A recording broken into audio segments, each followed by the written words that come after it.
Start. Praise the lord పిల్లలు.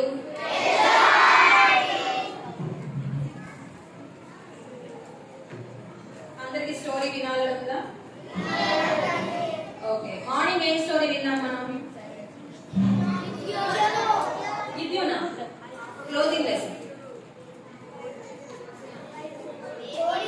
కోడి స్టోరీయా? సరే, చిన్న ప్రార్థన చేసుకొని మనం స్టోరీ స్టార్ట్ చేసుకుందాం. ప్రేమ కలిగిన మా ప్రియమైన పరలోకపు తండ్రి, పరిశుద్ధురాలికి వందనాలు, స్తోత్రములు నాయన. దేవా, మరి మా సాయంత్రకాల సమయంలో మేమందరం వచ్చిన బిడ్డలుగా సన్నిధిలో చేరింటుండగా దేవా, మీరు మమ్మల్ని ప్రత్యేకంగా జ్ఞాపకం చేసుకునండి. దేవా తండ్రి, మరి ఈ కోడి పిల్లల ఎదుగుదల విషయంలో మాట్లాడుతుండగా మీ జ్ఞానాన్ని మీరు నాకు దయచేయండి. నా సొంత జ్ఞానాన్ని మీరు కొట్టివేయండి. మీ పరిశుద్ధాత్మ నడిపింపును మీరు దయచేయండి. పిల్లలు కూడా చక్కగా క్రమంగా కూర్చోవడానికి, అల్లరి చేయకుండా మరి కూర్చోవడానికి మీరు సహాయం చేయండి. ఆదరించేంత వరకు మీరు నడిపిస్తున్నామని యేసు నామములో ప్రార్థిస్తున్నాము తండ్రి. పొద్దున మధ్యాహ్నం మనము మార్నింగ్ క్లోజింగ్ లెసన్ ఏం స్టోరీ విన్నాము? ఒక్కరు చెప్పండి లేచి.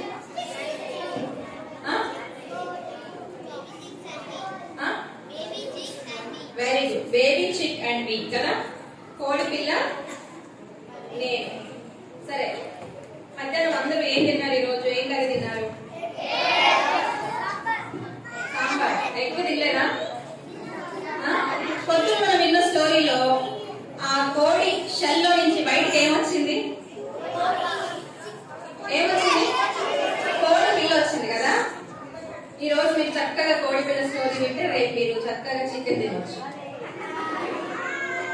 ఈ రోజు పొద్దున బేబీ చిక్ స్టోరీ విన్నారు, ఎగ్ లో నుంచి బయటకు రాకముందు విన్నారు కాబట్టి మీరు ఎగ్ కర్రీ తిన్నారు, రేపు చికెన్ తినవచ్చు మంచిగా. సరే చూడండి,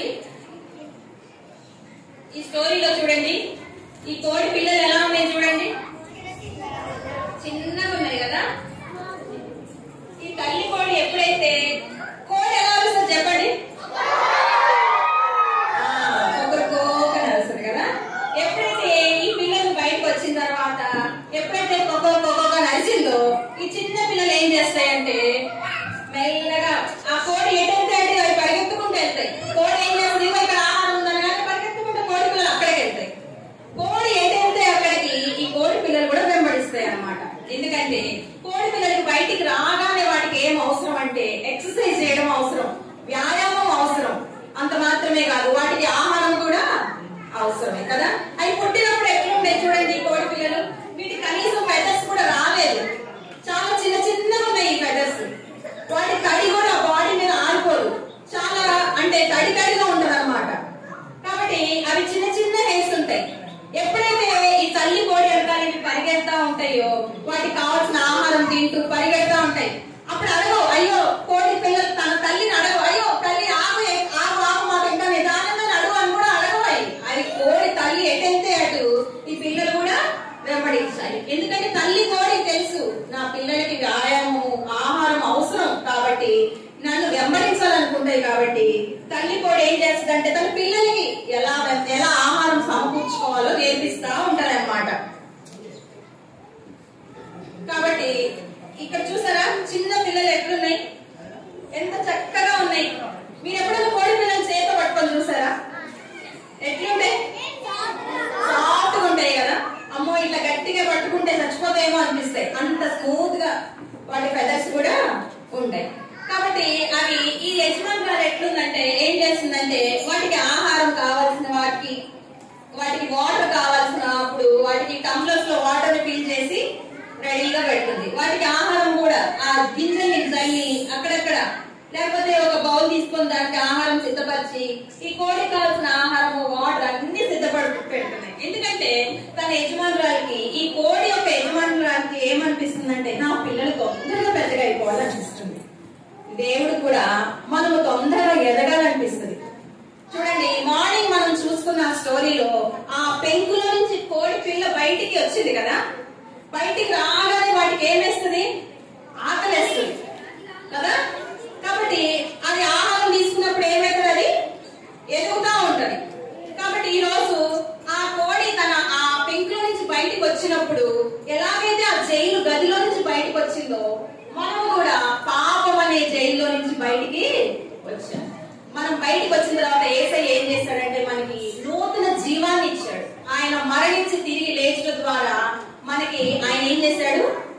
నూతన జీవాన్ని ఇచ్చాడు. అంత మాత్రమే కాదు, పాపం మీద మనకి విజయాన్ని ఇచ్చాడు. చూడండి, ఈ లోకంలో పవర్ఫుల్ ఏంటంటే ఏం చెప్తారు మీరు? చెప్పండి. చాలా పవర్ఫుల్ ఉన్నాయి. ఆస్ట్రోనట్స్ ఉన్నారు, వాళ్ళు ఏంటి చంద్రమండలంలోకి వెళ్ళి వస్తున్నారు కదా. పవర్ఫుల్ టెలిస్కోప్స్, మనం టెలిస్కోప్స్ చూడొచ్చు. ఆకాశంలో గ్రహాలని లేకపోతే నక్షత్రాలని వాటిని స్టడీ చేయడానికి మనం టెలిస్కోప్స్ వాడతాము, మైక్రోస్కోప్స్ వాడతాము. ఇలాగా ప్రపంచంలో ఎన్నో పవర్ఫుల్ ఉన్నాయి. కానీ అన్నిటికంటే పవర్ఫుల్ ఏంటో తెలుసా? చెప్పండి. బైబిల్. Very good. దేవుని వాక్యం అన్నిటికంటే పవర్ఫుల్ ఏంటంటే దేవుని వాక్యం. ఎందుకంటే ఇది ఏం చేస్తుందంటే మనుషులను మార్చివేస్తుంది. ఎలాంటి వాళ్ళైనా కానీ ఈ వాక్యం చదవడం ద్వారా వారి హృదయాలు మారిపోతాయి, వారి జీవితాలే మారిపోతాయి. చూడండి, చాలా సార్లు మన సొంత శక్తితో మనం ఏమైనా చేయాలనుకుంటే మనం చేయగలమా? చేయలేము. కాబట్టి ఈ వాక్యం ఏం చేస్తుందంటే మనకి సహాయం చేస్తుంది. ఎలా సహాయం చేస్తుందంటే యేసయ్య ఏం చేశాడంటే మనకి తండ్రి అయిన దేవుడు ఒక గిఫ్ట్ ఇచ్చాడు. గిఫ్ట్ అంటే ఏంటి? ఇప్పుడు మీరు ఎవరైనా బర్త్డేకి మీ ఫ్రెండ్స్ గిఫ్ట్స్ తీసుకొని వస్తారు. 4 రోజులు అయిన తర్వాత మరలా నా గిఫ్ట్ నాకు ఇచ్చేయండి లాభం పోతారా కదా. కాబట్టి దేవుడు కూడా మనకు ఒక గిఫ్ట్ ఇచ్చాడు. అదేంటంటే ఆ గిఫ్ట్ ఏంటంటే మనకి పరిశుద్ధాత్మ దేవుడిని మనకి గిఫ్ట్ గా ఇచ్చాడు.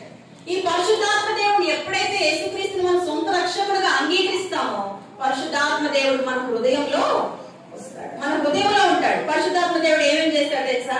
చాలా సార్లు మనకి ఎలా ప్రార్థన చేయాలో కూడా తెలియదు. పరిశుద్ధాత్మ దేవుడు ఏం చేస్తాడంటే ఆత్మ తానే మన పక్షంలో విజ్ఞాపన చేస్తాడంట. మనకి ఎలా ప్రార్థన చేయాలో కూడా నేర్పిస్తాడంట. మనం ఏ మార్గంలో వెళ్ళాలో కూడా మనకి గైడ్ చేస్తాడండి పరిశుద్ధాత్మ దేవుడు. అంత మాత్రమే కాదు, పరిశుద్ధాత్మ దేవుడు ఏం చేస్తాడంటే మనల్ని పాపమును ఒప్పిస్తాడంట. అంత మాత్రమే కాదు, పాపమును గురించి, నీతిని గురించి, తీర్పును గురించి మనల్ని ఒప్పిస్తాడంట. తద్వారా మనల్ని పాపం నుండి విజయాన్ని ఇస్తాడు, మనల్ని విక్టోరియస్ క్రిస్టియన్స్ గా చేస్తాడు, మనల్ని జయశాలిగా చేస్తాడు, బలవంతులమైన క్రిస్టియన్స్ గా చేస్తాడు. అంత మాత్రమే కాదు, మనల్ని ధైర్యశాలుగా చేస్తాడు. కాబట్టి ఈ వాక్యం ఎలాంటిదంటే చూడండి, ఈ బాబు ఏం చేస్తున్నాడు? ఈ బాబు వాక్యం చదువుతున్నాడు. కాబట్టి అన్నిటికంటే ప్రపంచంలో శక్తివంతమైనది ఏంటి? ఈ వాక్యం ఏం చేస్తుంది? మనల్ని, మన జీవితాలని మార్చివేస్తుంది. పరిశుద్ధాత్మ దేవుడు మన హృదయంలో ఉంటాడు. ఆయన ఎప్పుడు కూడా హెబ్రీ పత్రిక 13:5 ఉంటుంది, ఆయన నేను ఏ మాత్రమును విడువడు ఎడబాయడు అని ఉంటది. మనం పొద్దున్న లేవగానే మనం చేయాల్సిన పని ఏంటో తెలుసా? ప్రభువా, నీ పరిశుద్ధాత్మ దేవుడిని నాకు ఇచ్చావయ్యా, నీకు వందనాలని చెప్పాలి. అర్థమైందా? మనం ఎప్పుడు కూడా మనం ఒంటరిగా వాళ్ళమో మనం అనుకోకూడదు. ఎందుకంటే పరిశుద్ధాత్మ దేవుడు మనలోనే ఉన్నాడనే విషయం మనము గుర్తుపెట్టుకోవాలి. పరిశుద్ధాత్మ దేవుడు ఆయన ఆదరణకర్త తెలుసా? ఆయన సర్వ సత్యంలోనికి మనం నడిపిస్తాడు. సర్వ సత్యం అంటే ఏంటి? సర్వ సత్యము అంటే ఆయన ఏంటో మనకి బోధిస్తాడు. ఆయన ఎలాంటి వాడు మనకు అర్థమయ్యేటట్టు చేస్తాడు. అంత మాత్రమే కాదు, మనం ఎలాంటి వాడు కూడా మనకు అర్థమయ్యేటట్లు చేస్తాడు. కాబట్టి పరిశుద్ధాత్మ దేవుడు మాట్లాడతాడు, గైడ్ చేస్తాడు, మన విషయంలో మన పక్షాన ప్రార్థన చేస్తాడు. ఇలా ఎన్నో విషయాలు పరిశుద్ధాత్మ దేవుడు మనకు చేస్తాడు. ఎప్పుడైతే మనము దేవుని కుటుంబంలోకి మనం వచ్చేస్తామో మనం అందరం ఏమైపోతాం? దేవుని పిల్లలు అయిపోతాం కదా. తను ఎందరు అంగీకరించిరో అనగా తన నామమందు విశ్వాసం ఉంచిన ప్రతి వారికి దేవుని పిల్లలకు అధికారం ఇచ్చాడంట. మనందరం కూడా ఎవరో ఇప్పుడు దేవుని పిల్లలు, ఆయన కుటుంబంలో ఉన్నాం.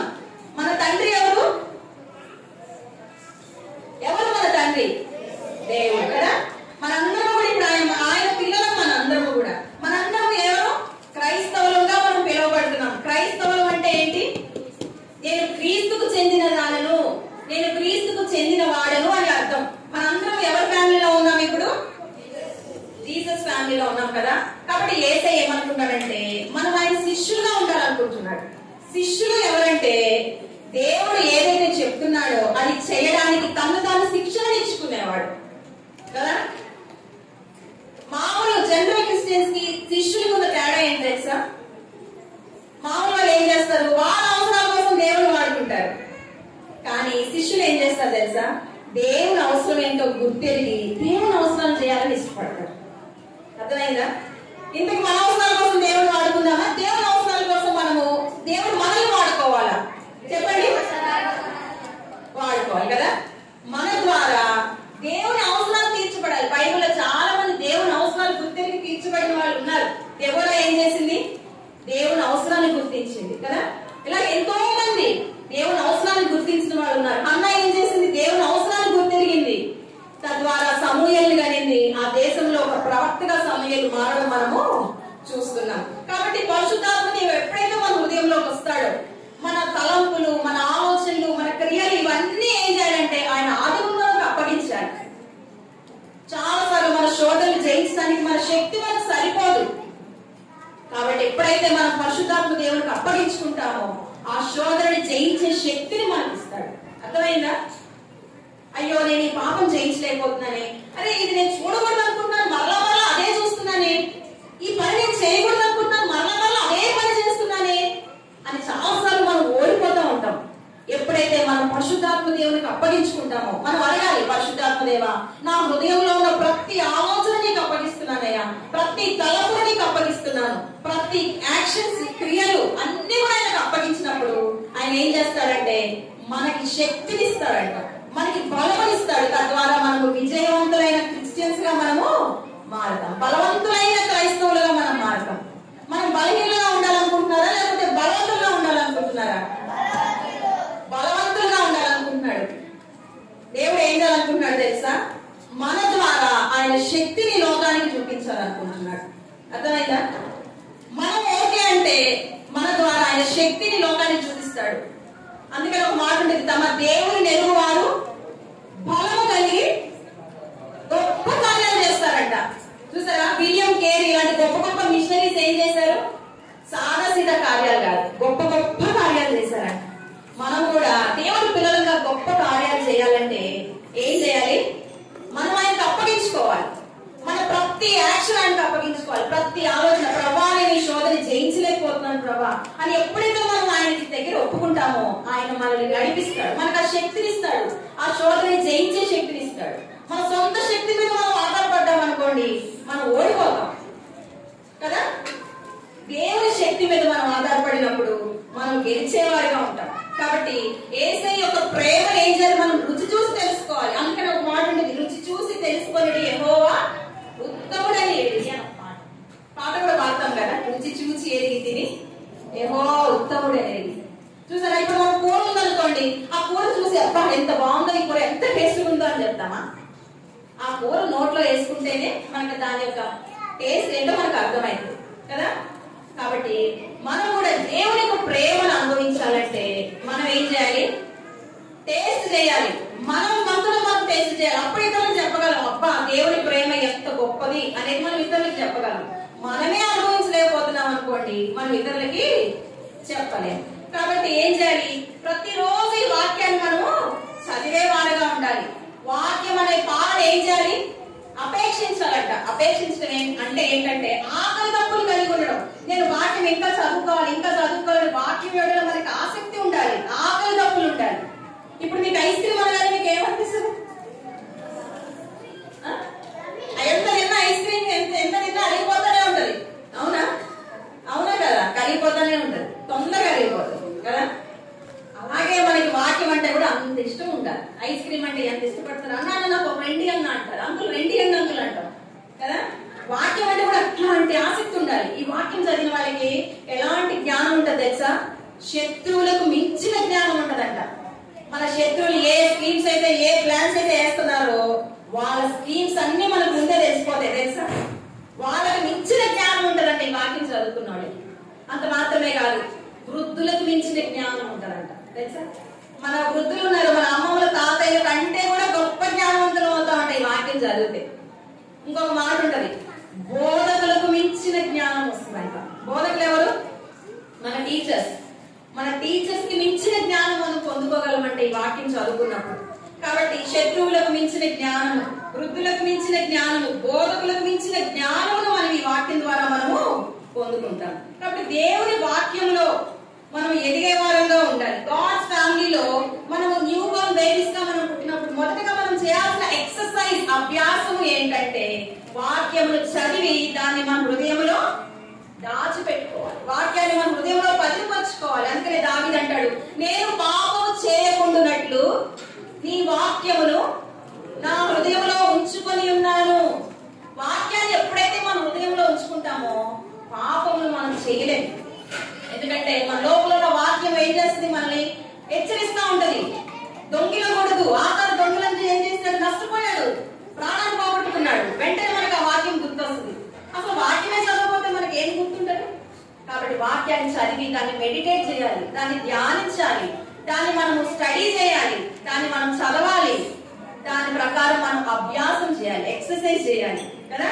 కాబట్టి వాక్యం ఏం చేయాలి, మన జీవితంలో చదివి దాన్ని మనం మన హృదయంలో దాచుకోవాలి. కాబట్టి ఎప్పుడైతే ఈ కోడి పిల్లలు దేవుడి స్వరం వింటాయో, చూడండి, కోడి పిల్లలు కోడి స్వరం వినగానే ఏం చేస్తే పరిగెత్తుకుంటూ వెళ్ళిపోతాయి. కోడి ఏదైతే చెప్తుందో ఆ కోడి పిల్లలు అది వెంటనే విని ఏం చేస్తాయంటే ఓబే చేస్తాయి. మనం కూడా దేవుని స్వరము విని ఏం చేయాలంటే దేవునికి మనం విధేయత చూపించే వాడుగా ఉండాలి. వినడము విధేయత చూపించడం, వినడము విధేయత చూపించడం. చాలా సార్లు దేవుడు తన స్వరం ద్వారా మనతో మాట్లాడతాడు. తెలుసా మీకు? మన మనసాక్షి ద్వారా దేవుడు మాట్లాడతాడు, వాక్యం ద్వారా మాట్లాడతాడు, మన సేవకుల ద్వారా దేవుడు మాట్లాడతాడు, మన ఫ్రెండ్స్ ద్వారా దేవుడు మాట్లాడతాడు. ఇలా అనేక రీతులుగా దేవుడు మాట్లాడతాడు. ఆ మాట వినగానే మనం ఏం చేయాలంటే విధేయత చూపించాలి, విని విడిచిపెట్టకూడదు. కోడి పిల్ల ఏం చేస్తే తల్లి స్వరం వినగానే ఎక్కడికి రమ్మంటే అక్కడికి వెళ్తే, తెలుసా? కాబట్టి మనం కూడా కోడి పిల్లలు ఎలాగైతే కోడికి విధేయత చూపిస్తాయో మనం కూడా ఆయన స్వరం వినాలి. అందుకనే యోహాను సువార్త 10:4 ఉంటది, గొర్రెలు కాపరి స్వరము వింటాయంట. మరి మీరు రోజు ఆయన స్వరాన్ని వినగలుగుతున్నారా? ఎలా వింటాం ఆయన స్వరం? వాక్యం చదివితే ఆయన స్వరం మనం వినగలుగుతాం. అర్థమైందా?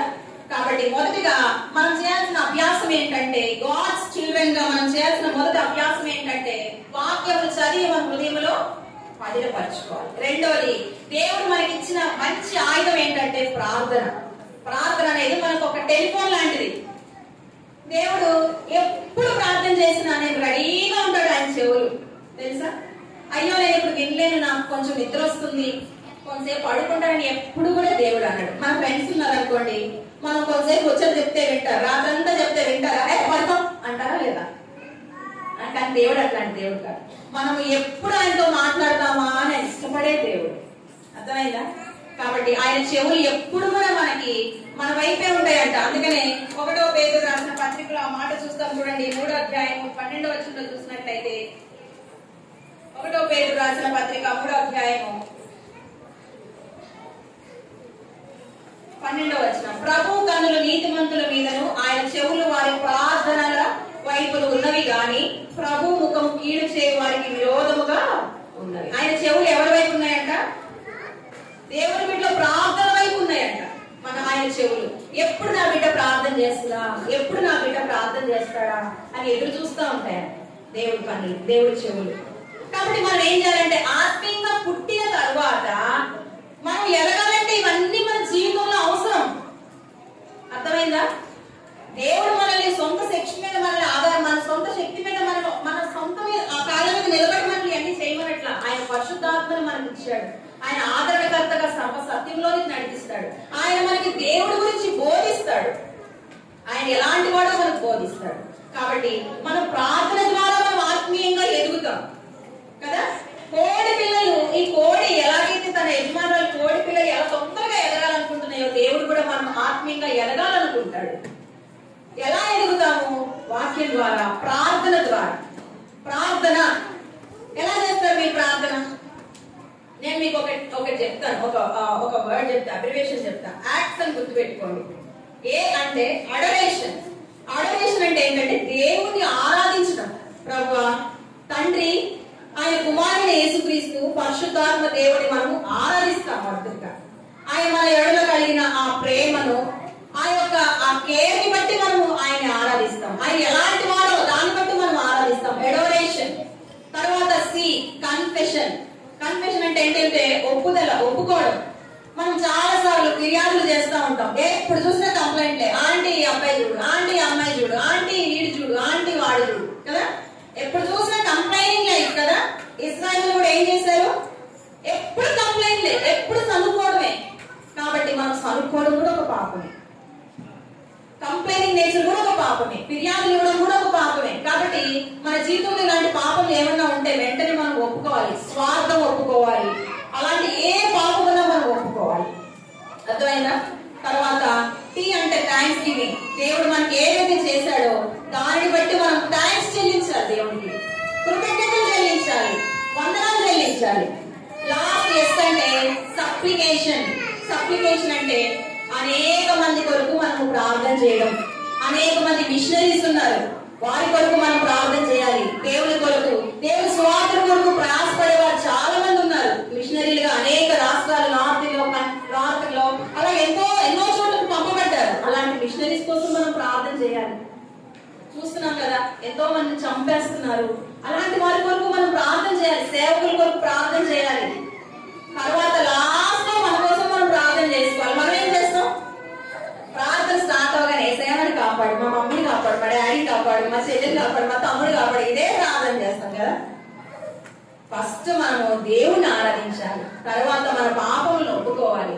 తర్వాత దేవునికి థ్యాంక్స్ చెప్పాలి మనం ఏదైతే కలిగి ఉన్నామో. తర్వాత లాస్ట్ లో సప్లికేషన్. అందరి కొరకు ప్రార్థన చేయాలి. చివరిగా మన కోసం మనం ప్రార్థన చేసుకోవాలి. కాబట్టి ఇట్టి రీతిగా ప్రార్థించే విషయంలో మనం పట్టుదల కలిగి ఉండాలి. మనం ఎంత ప్రార్థన చేయాలంటే ఎంత విసుగుగా ప్రార్థన చేయాలి, మెలకువగా ప్రార్థన చేయాలి, ఎడతెగక ప్రార్థన చేయాలి, నిత్యము ప్రార్థన చేయాలి, ఎల్లప్పుడూ ప్రార్థన చేయాలి. ఇలాగ బైబిల్లో ఎన్నో చోట్ల ప్రార్థన చేయమని ఎన్నో చోట్ల రాయబడి ఉంది. అప్పుడు మనము ఆత్మీయంగా ఎదుగుతాం. కోడిపిల్లలు ఎలాగైతే ఎదుగుతాయో మనం కూడా ఆత్మీయంగా ఎదగగలం. అర్థమైందా? కాబట్టి మన జీవితంలో ఎప్పుడైతే పాపం మన జీవితంలో ఉందో మన ప్రార్థన దేవుడు వినడు. చాలా సార్లు ఈ సిన్ అనేది ఏం చేస్తుందంటే మన ప్రార్థనని హిండర్ చేసేస్తుంది. Sin hinders our prayers. అర్థమైందా? అందుకని దాని ఏమన్నాడని చెప్పాను, నా హృదయంలో నేను పాపం లక్ష్యము చేసిన ఎడల యెహోవా నా మనవి ఆలకింపకపోను, వినకపో. దేవుడు ఎప్పుడైతే మన హృదయంలో పాపం ఉందో దేవుడు మన ప్రార్థన వినడనే విషయం గుర్తుపెట్టుకోవాలి. అది ఎలాంటి పాపమైనా ముందు మనం ఒప్పుకొని అప్పుడు మనం ప్రార్థన చేసే వాళ్ళలాగా మనము ఉండాలి. కాబట్టి ఈ రోజు ఏమేమి విషయాలు ప్రార్థన చేయాలని చెప్పాను చెప్పండి. అబ్రివేషన్ చెప్పండి. యాక్ట్స్. ఏ అంటే ఏంటి? ఏ అంటే ఏంటి? యాక్ట్స్. ఏ అంటే ఏంటి? అడోరేషన్స్. సి అంటే కన్ఫెషన్. టీ అంటే థ్యాంక్స్ గివింగ్. ఎస్ అంటే సప్లికేషన్. ఓకే, ఇప్పుడు చూడండి ఈ కోడ్ ఏం చేస్తుంది? పైన ఏముందో చూసారా? ఈగల్. Very good. గద్ద ఉంది. ఈ కోడ్ ఏం చేసిందంటే ఆ గద్దను గమనించింది. గమనించగానే వెంటనే అనేసింది. అలాగానే కోడి పిల్లలందరూ వచ్చి ఎక్కడ కూర్చున్నారు చూడండి. ఎక్కడున్నాయి? దాని రెక్కల కిందకు వచ్చేసి చూసారా? కాబట్టి వాటికి సురక్షితమైన ప్లేస్ ఎక్కడంటే ఆయన రెక్కల కింద. అర్థమైందా? మన సురక్షితమైన ప్లేస్ ఎక్కడ? దేవుని దగ్గర. ఈ లోకంలో ఎక్కడ కూడా మనకి సేఫెస్ట్ ప్లేస్ లేదు. అందుకని దావీదు అంటాడు, నా దాగు చోట నీవే అంటాడు. కాబట్టి ఆయన రెక్కలే మనకు సురక్షితమైన ప్లేస్. కాబట్టి ఇక్కడ చూసినట్లయితే ఈ కోడి పిల్లలు అన్ని ఏం చేసినట్టు ఆయన రెక్కల కిందకి. ఈ పిల్ల ఏమంటుంది తెలుసా? ఈ గద్ద చూసి నువ్వు నన్ను ఏం చేయలేవంటది. మనం కూడా ఆయన రెక్కల కింద ఉంటే సైతానా నువ్వు నన్ను ఏమి చేయలేవు అనాలి. అర్థమైందా? కొన్నిసార్లు మన మామ సాతాన్తో కూడా మాట్లాడడం మనం నేర్చుకోవాలి. అర్థమైంది? అందుకే మీకా భక్తుడు అంటాడు, ఒరే సైతానా, ఏమంటాడు చూడండి మీకా గ్రంథము, నేను క్రింద పడినను తిరిగి లేచేదను, నేను అంధకారంలో కూర్చున్నాను వెలుగులోకి వచ్చేదని అంటాడు. చూసారా? కాబట్టి మనం కూడా సైతాన్తో నేర్చుకోవాలి. సైతాన్ ఏమంటాడు తెలుసా? ఓడిపోయావు, నువ్వేం చేయలేవు, నువ్వే నా పక్షాన ఉన్నవాడు ఎవరు? లోకంలో ఉన్నవాడి కంటే గొప్పవాడని చెప్పాలి. కాబట్టి ఆయన రెక్కల కింద మనకు ఆశ్రయం ఉంది. ఎలాంటి శత్రువు వచ్చినా గానీ చూసారా, ఆయన రెక్కల కింద మాత్రమే మనకు ఆశ్రయం ఉంది. అందుకని రూతుతో అంటాడు బోయజు, నీవు యెహోవా రెక్కల కింద ఆశ్రయం అందులోకి వచ్చింది కనుక ఆయన నీకు సంపూర్ణమైన బహుమానం ఇచ్చినట్టు. ఆయన రెక్కల కిందకి మనం ఎప్పుడైతే వస్తామో దేవుడు మనకి సంపూర్ణమైన బహుమానం ఇచ్చేవాడు. అర్థమైందా? ఇక్కడ చూడండి, కింద ఏముంది? కుక్కు ఉంది కదా. ఇలాగా చిన్నప్పుడు అంటే ఈ రెక్కల కింద దాక్కోవచ్చు. ఈ పిల్లలు కొంచెం కొంచెం పెరుగుతా ఉన్నాయి అనుకోండి, ఈ రెక్కల కింద దాక్కోగలవా? దాక్కోలేదు. ఎందుకంటే రెక్కలు సరిపోవు దాచిపెట్టడానికి. అప్పుడు ఏం చేస్తాయంటే ఈ కొమ్మల మీద ఎట్లా ఎగరడమో ఈ కోడి నేర్పిస్తుంది అనమాట. ఈ కొమ్మ నుంచి ఈ కొమ్మకి, ఈ కొమ్మ నుంచి ఈ కొమ్మకి, ఆ చిన్న కొమ్మ నుంచి పై కొమ్మకి ఎట్లా ఎగరాలో కోడి నేర్పిస్తుంది అనమాట. సేఫెస్ట్ ప్లేస్ ఎక్కడ విశ్రమించాలో, ఎక్కడ రెస్ట్ తీసుకోవాలో ఈ కోడి ఏం చేస్తుందంటే తన పిల్లలకు నేర్పిస్తుంది. మన దేవుడు కూడా మనకి నేర్పిస్తాడు. మనకి సేఫెస్ట్ ప్లేస్ ఏంటంటే ఆయన మన హృదయాన్ని ఆయనకి దగ్గరగా ఇవ్వడం, అంటే ఆయన హృదయానికి మనం దగ్గరగా వెళ్ళడం. అందుకని దేవుడు ఏమంటున్నాడంటే, నా కుమారుడా నీ హృదయమును నాకు ఇమ్ము అని. ఆయన ఏది కోరుకోవట్లేదు. ఈ రోజు దేవుడు అడుగుతుంది ఒక్కటే, నా కుమారుడా నీవు నీ హృదయమును నాకు ఇవ్వు. ఆయన ఆజ్ఞలను మనం పాటించినప్పుడంట మనం ఆయన స్నేహితులం అయిపోతామంట. అందుకని మీరు నా ఆజ్ఞలను కైకొనినట్లా మీరు నాకు స్నేహితులను పిలువబడుతున్నారు అంటాడు. కాబట్టి ఈ రోజు ఆయన యొక్క మాటకి మనం విధేయత చూపించినప్పుడు ఆయన ఏం చేస్తాడంటే ఆయన స్నేహితులుగా మనల్ని చేసుకుంటాడు. ఎంతమందికి జీసస్ ఫ్రెండ్ గా మారాలని ఉంది? ఈ రోజు చెయ్యాలంటే అందరూ ఎత్తేస్తారు. కొంతమంది క్వశ్చన్ కూడా అర్థం కాదు. ఒకరి చూస్తే మీరు ఎత్తేయడమే. నిజంగా మీకు ఆయన ఫ్రెండ్ గా ఉండాలని ఉందా? మరి ఆయన ఫ్రెండ్ గా ఉండాలనుకున్నప్పుడు ఆయన పరిశుద్ధుడు, మరి మీరు కూడా ఎలా ఉండాలి? పరిశుద్ధంగా ఉండాలి. ఆయన అబద్ధమాడు, మీరు కూడా ఎలా ఉండాలి? అబద్ధం ఆడకూడదు. ఆయన ప్రేమామయుడు, మీరు కూడా ఎలా ఉండాలి? ప్రేమగా ఉండాలి. కాబట్టి మన తండ్రి ఆయన పోలి నడుచుకోవాలంటే మనం ఏం చేయాలి? ఆయన పోలికలోనికి మనం రావాలంటే మొదటిగా ఆయన మన సొంత రక్షకుడుగా అంగీకరించాలి. అప్పుడు ఆయన కుటుంబంలో మనం కూడా పిల్లలం అవుతాము. అప్పుడు ఆత్మీయంగా మనం దినదినము ఎదగగలం.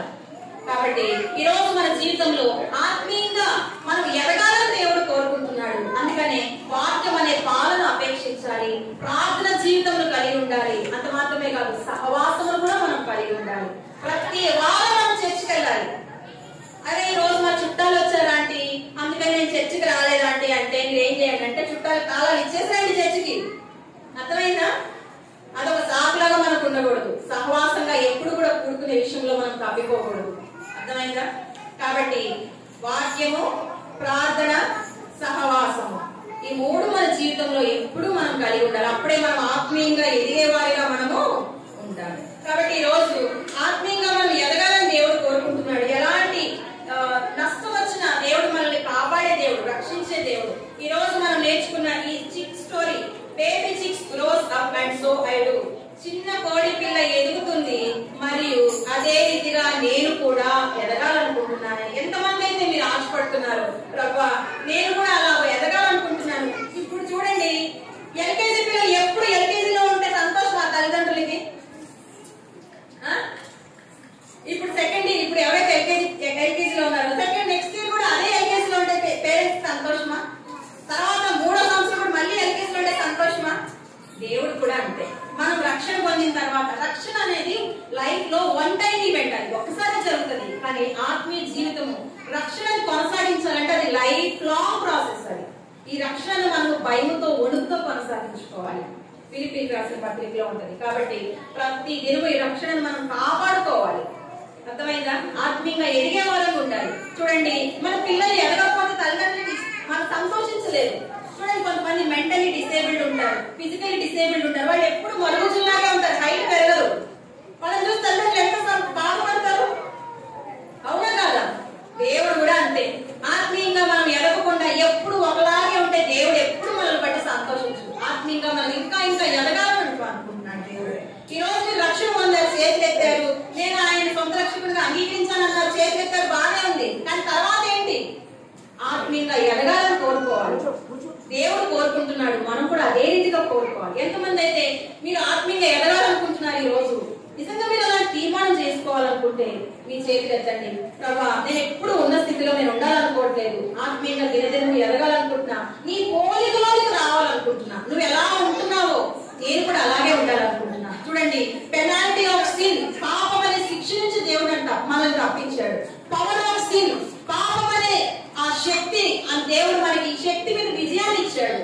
అంత మాత్రమే కాదు, ఒక రోజు గ్లోరిఫికేషన్, ఒక రోజు మనందరికీ కూడా ఆ పాపం అనే ప్రెసెన్స్ నుంచి కూడా దేవుడు కంప్లీట్ గా మనం తీసేయబోతాడు. ఇప్పుడు మన పాప స్వభావం మనలోనే ఉంది, మనం చనిపోయేదాకా ఈ స్వభావం మనలో పనిచేస్తూనే ఉంటది. కాబట్టి మనం చనిపోయేదాకా దేవుడు ప్రత్యక్షమైనప్పుడు మనం ఆయనలాగా మారిపోతామంట. అర్థమైందా? కాబట్టి గ్లోరిఫికేషన్, జస్టిఫికేషన్, ఆయన ఏం చేశాడంటే జస్టిఫికేషన్ చేశాడు, మనల్ని నీతిమంతులుగా చేశాడు. కాబట్టి సైంటిఫికేషన్, ప్రతిరోజు మనల్ని కడుగుతూనే ఉంటాడు, పరిశుద్ధపరుస్తూనే ఉంటాడు. ఎన్నోసార్లు శోధనలో పడిపోతాం, మళ్ళీ కడుగుతాం, మళ్ళీ దేవుడు కడుగుతాడు, పవిత్రపరుస్తాడు, మరలా పడిపోతాం, మరలా లేపుతాడు, మరలా పడిపోతాం. ఈ సైంటిఫికేషన్ ప్రాసెస్ అనేది ప్రతిరోజు జరుగుతూనే ఉంటుంది, మనం చనిపోయేలాగా జరుగుతూనే ఉంటుంది. చివరిగా గ్లోరిఫికేషన్, ఒక రోజు ఆయన వస్తాడు, మనల్ని తీసుకెళ్తాడు. అలాంటి శుభప్రదమైన నిరీక్షణ మీకుందా? అలాంటి హోప్ మీకుందా? ఒక రోజు ఆయన వస్తాడు, నేను వెళ్తానని నిరీక్షణ మీకుందా? ఒకవేళ లేకపోతే ఈ రోజే అడగండి, ప్రభా ఆ నిరీక్షణ నాకు కావాలి. ఒక రోజు వస్తే ఎత్తబడే వీటిలో నేను కూడా ఉండాలి ప్రభా, ఆత్మీయంగా దినదినము ఎదగాలి, ఆహారమును, వాక్యమైన ఆహారమును, పాలను నేను ఉపేక్షించాలి ప్రభా అని దేవుణ్ణి అడుగుదాం. ఎవరైతే మీరు నిజంగా ఎదగాలని ఉంటే చేతులెత్తి నిజంగా నాతో కలిసి ఈ ప్రార్థన చేయండి. కళ్ళు మూసుకోనండి, మోకరించండి. అలాగే మరుగుజ్జులాగా నేను ఉండదలుచుకోలేదు, ఆత్మీయ మరుగుజ్జుతనంలో నేను ఉండదలుచుకోలేదు ప్రభా, నేను ఆత్మీయంగా దినదినము ఎదగాలి ప్రభా అని దేవుణ్ణి అడుగుదాం. చేయండి నాతో కలిసి ప్రార్థన. యేసయ్యా, నేను ఆత్మీయంగా దినదినము ఎదగాలనుకుంటున్నాను. నా దాగుచోటు నీవే, ఆపత్కాలంలో నమ్ముకొనదగిన సహాయకుడవు నీవే. కాబట్టి నేను నడవలసిన మార్గాన్ని నాకు బోధించు, వాక్యం యొల్ల నాకు ఆకలి దప్పులు కలిగించు, నిత్య రాజ్యము కొరకు నన్ను సిద్ధపరచు. యేసు నామములో అడిగి వేడుకుంటున్నాను తండ్రి. ఆమేన్.